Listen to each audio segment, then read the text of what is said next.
አይነት ልክ እንዴት መጣልሽ? በእግዚአብሔር እንዴት መጣልሽ? ማስመሰሉን በዚህ ልክ እንዴት መጣልሽ? በዚህ ልክ መዋሸቱን እንዴት ነው? ታውሩቱ ሀሳቧን ሌላ ነው። እልህ ይዟት ነው፣ ቅናት ይዟት ነው። ስልህ እኮ ምንም ልትቀበለኝ አልቻልክም አይደል? እንዲያብሽ አቤት አቤት ተናግረሽ ሞተሻል እኮ አንቺ። በሰይጣን ሰው የሚቀና ሰው አለ እንዴ? ሩታ እውነት አንቺ ሰይጣን ነሽ። ምክንያቱም በሰሪና የሰይጣን ስራ ስለምትሰሪ ማለት ነው። ሩታ ቅናትና እልህ ይዟት ነው። እውነትሽን ነው። በአንቺ የሚቀና አለ እንዴ? ርካሽ በርካሽ ሴት የምትቀና ሴት አለች እንዴ? በባሏ ብትቀናም ኦኬ ባሏ ነው። በአንቺ በምንሽን ነው የምትቀናው? በምንሽ ትቀናለች? አብርሃም ደግሞ ምን አለ? እንዴት ማስመሰሉ መዋሸቱ እንዴት መጣለሽ? በእግዚአብሔር እውነትክን ነው፣ እውነትክን ነው።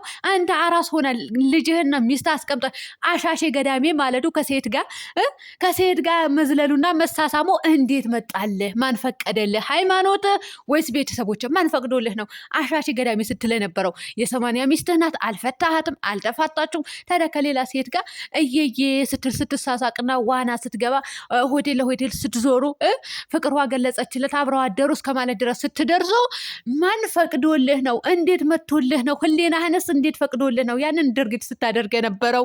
እንዴ ነችና እቺ ልጅ ምንም አትናገርም ብላችሁ ልትጫወቱባት ትፈልጋለ? እኛ እንመልስላችኋለን፣ የልብ ምት እንመልስላችኋለን።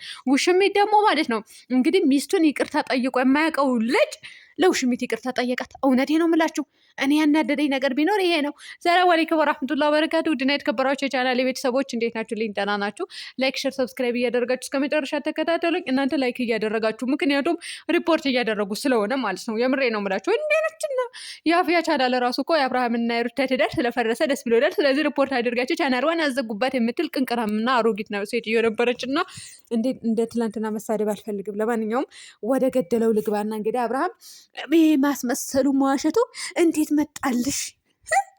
አንተስ ጨቅላ ልጅ ቤት አስቀምጣ ከሌላ ሴት ጋር አሻሽ ገዳም የሚለውን እንዴት መጣለህ? አቤት አቤት! አረ መልስልን። እኛና ጥያቄያችን በተግባር መልስልን። የምሬ ነው የምልህ። እርጉዝ ሚስትህን አስቀምጣ አሻሽ ገዳም የሚለውን እንዴት ህሊናህን ፈቅዶልህ ነው ይህንን ነገር ስታደርግ የነበረው? አዎ ይህንን ነገር ስታደርግ የነበረው እንዴት ነበር? እንዴት መቶልህ ነው? ማን ፈቅዶልህ ነው? ሃይማኖት አይፈቅድልህም። ምክንያቱም ባለትዳር እስከሆንክ ድረስ አርፈህ እንድትቀመጥ እንጂ ከሌላ ሴት ጋር አሻሽ ገዳሚ እንድትል የሚፈቅድልህ አይመስለኝም። ሊፈቅድልህም አይችልም። ምክንያቱም አመነዘረች ነው አመነዘረ እስከሚሉ ድረስ እኔ ክርስቲያኑ ቤተሰቦች አሉኝ ማለት ነው። አክስቴ ያለች ልጆቹ አሉ። ስለዚህ በደንብ ጠንቅቄ ያውቃለሁ። እና ምን ትሰራለህ አንተ ሴት ጋር ስታደርገው የነበረው እንዴት? ሲጀመር ማስመሰሉና መዋሸቱን ያልከው ደግሞ ራስ ስራህ እኮ ነው። ይሄ ልታደርግ የቻለችው ስራህ ማለት ነው። ማንነትህን አስተማራት አደረገችው እና ታዲያ በሷ ህይወት ብቻ መጫወት ነው የምትፈልገው አንተ? በሷ ህይወት ልትጫወቱ እውነታችሁን ነው እናንተ ትጫወቱባት አላችሁ። እቺ ልጅ ምንም አታውቅም፣ ጨዋታ አታውቅም፣ ንግግር አታውቅም። በእናንተ ቤት ሩታ እኮ ቁጭ ትልና ማለት ነው የሆነ ጊዜ ነው ልክ የምታስገባችሁ። ሌላኛው እንግዲህ ያኛው እቴቴ አቤል ደግሞ ምን አለ መሰላችሁ? ሴታ ሴት የወንድ አልጫ አንተ ደግሞ ማለት ነው። እሱ ደግሞ ምን ይላል? እኛ እኮ እየነገርነው ነበር እያስመሰለች መሆኑን። እያስመሰላችሁ ደግሞ ያላችሁ እናንተ እንደው ሃይማኖታችሁ የማይፈቅድላችሁ ዝሙት የምታስተዋውቁ እናንተ እንደ ሩታ አንድች ቀን ከሌላ ወንድ ጋር ተንጠልጥላ ብትመጣና የሆነ ነገር ብታደርግ እኮ የሆነ ድርጊት ብታደርግ እኮ ኦኬ እች ልጅ ጥፋት አለባት እንላለን። ምንዋ ጥፋት ይታይና አሁን ምንዋ ላይ ነው የምንፈርድባት? እኛ ምንዋ ላይ ሩታ እዚህ ጋር ጥፋት አለባት ብለን እኮ የምንፈርድባት ምንም አይነት ነገር የለም። ምንም። ምክንያቱም ልጅቷ ብልጥ ናት፣ አራዳ ናት። እንደ መገኘት በሌለበት ቦታ አትገኝም። ከወንድ ጋር አልተላላጠች። እናንተ አማርኛ በእግሩ ሄደ እንዴት እንደምታቃጥሉና እንግዲህ ቅናትና ምንድነው ይዟት ነው ብላ መጣች ማለት ነው ውሽሚት ራሱ። ሌላኛው ደግሞ ሚስትህን ይቅርታ ጠይቅ። እውነቴ ነው የምልህ አንድ ቀን ተሳስተህ እንኳን ማለት ነው ድራማ እየሰራችሁ እስከዛሬ ድረስ አንድ ቀን በስተት እንኳን ይቅርታ ጠይቀህ አታውቅም ሚስትህን። አንድ ቀን ይቅርታ ጠይቀህ አታውቅም። ያ ሁሉ ስታደርጉ እኮ አንተ ሩታን እንደምትጠላት ሩታን እንደማትወዳት እቺ የረከሰች ሴት እንደምትፈልጋት ነው አድርጎ የሚስሉት ሌሎቻቸው። ብዙ ተመልካቾች እንደዛ ብለው ነው የሚስሉት፣ ግን አይደለም ነገሩ እንደዛ አይደለም። ግን አንተ ሚስትህን እንድትወርድና ሚስትህን እንድትሰደብ አታድርግ።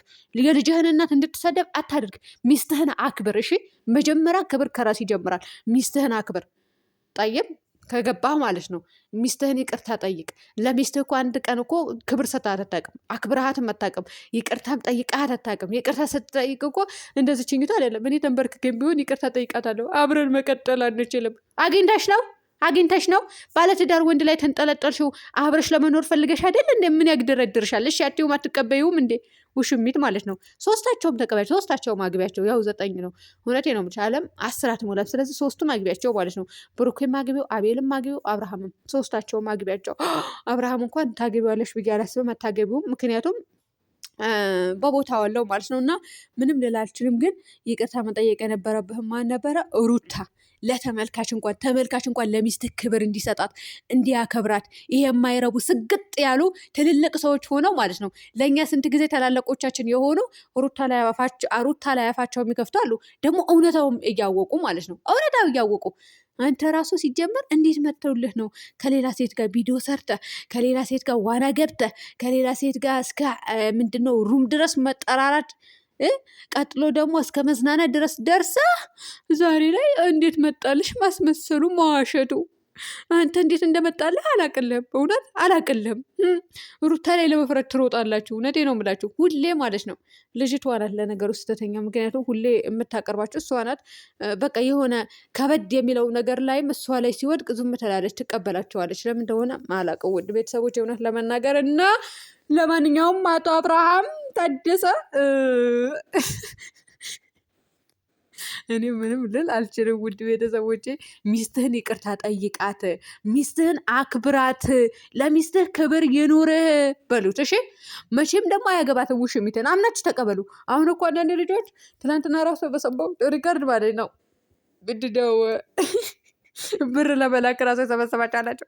አያቸው አደለ? ውሽሚት አልፈልግም አለች እኮ አልፈልግም። እኔም እንደው አሁን እኔ ከሷ ጋር ተለያይተ ከፍቅር ጋር ብትሰራ ነው የሚሻለው። እውነት ከፍቅር ጋር ብትሰራ ይሻላል እንጂ ከዚች እንዲህ እንዳስጠላጀኝ። እንደው ፍቅር እንደዚህ አይነት አክት ታደርጋለች እንዲ? አታረግም። ከዚህ በፊት መታለች ወይ አፈቅርሃለሁ ብላለች እንዴ? ፍቅሩን አገረሸበት ምናምን ሲሉ ነበረ እንጂ እንደዚች ሴትዮ ስትሳሳም አይቼም አላቅም። ደግሞ አትሳሳምም። ታያላችሁ ምን አለች በሉ እና እሷ ብትመጣ ነው የሚሻለው። ከዚች ሴትዮ ከረከሰች ሴትዮ ያችግዱ ትሻላለች ማለት ነው። ፍቅር ትሻላለች ብዬ አስባለሁ። ውድ ቤተሰቦች ለማንኛውም ሚስትህን ይቅርታ ጠይቅ በሉት።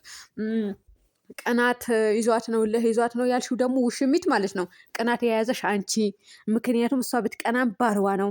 ሲቀጥል ደግሞ ቅናት ይዟት አይደለም። ቅናት ቢይዛት ማለት ነው ከጅምሩ አታስነካሽም ነበረ። ምክንያቱም ባልዋ ነው፣ የልጅዋን አባት ነው ማለት ነው። አታስነካሽም ነበረ።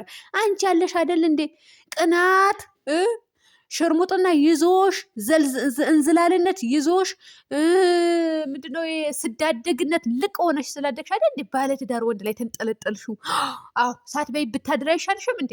እንደዚህ ተንዘላዝለሽ ገንዘብ ከምታመጪ ሳትበይ ሳትጠጪ ካደርሽ ምን ልትሆኝ ነው? ምን አባሽ ልትሆኝ ነው? አትኖሪም እንዴ ዝም ብለሽ እንደ ሩታ ቆፍጠናትም እንዴ? እና ምንድነው የምትሉ ልጆች አላችሁ ደግሞ ለምን እንዳልመጣች ገለመኔ ሩታ ማለት ነው ልስራና ልለወጥ ብላ ነው የዛና አፈቅርሃለሁ ብላ የመጣችሁ እናንተ ደደቦች እንንገራችሁና ማለት ነው። የምሬ ነው የምላችሁ። እኔ መሳደብ አልፈልግም ነበር፣ ግን እንድነካካት አድርጎኝ ሰርቼ ልለወጥ ብላ ነው። አንቺ ማለሽ አይደለም ምራቅ እየተተፋብሽ አንገትሽ ደፍተሽ ሽንት ቤት የምታጥቢ እኔ ማጥቢያለሁ። ምራቅ እየተሰደብኩ ለዛውም ማለት ሰራተኛ እየተባልኩኝ ማለት ነው። እሺ አምነሽ ተቀበይ። አንቺም እንደዛ ምራቅ እየተተፋብሽ ማለት ነው። ስለዚህ ሩታ ደግሞ በሀገሯ ቁጭ ብላ በጎረቤቷ ልጅ አፈቅርሃለሁ ብላ ቪዲዮ ስለሰራች ምንም የሚመጣ ነገር የለም። ምንም። ምክንያቱም እኔም አይቼዋለሁ። ሰራተኛ እስከ አምል እስከ መባል ድረስ ደርሼ ሰርቼ የመጣሁኝ ወደ ሀገር የገባሁኝ ማለት ነው። ተግባባን? አልተልከሰከሰችም እኮ ሩታ ተልከስክሳ አይደለም ቪዲዮ ሰራችሁ። ጸጥ ብላ ቤቷ ቁጭ ብላ ቤቷ እያደረች ቪዲዮ ቀርጻ ወደ ቤቷ እየተመለሰች ነበረ ያንን ድርጊት ያደረገችው። ከዛ ወደ ፍቅር ተቀየረ፣ አለቀ። አንቺም ያድርግች ታደርገዋለሽ። እንደውም እናንተ ሳላችሁ አይደል እንዴ አሁን እንድናገር አታደርጉኝ። ውድ ቤተሰቦች ሰላም ሁኑልኝ በያላችሁበት።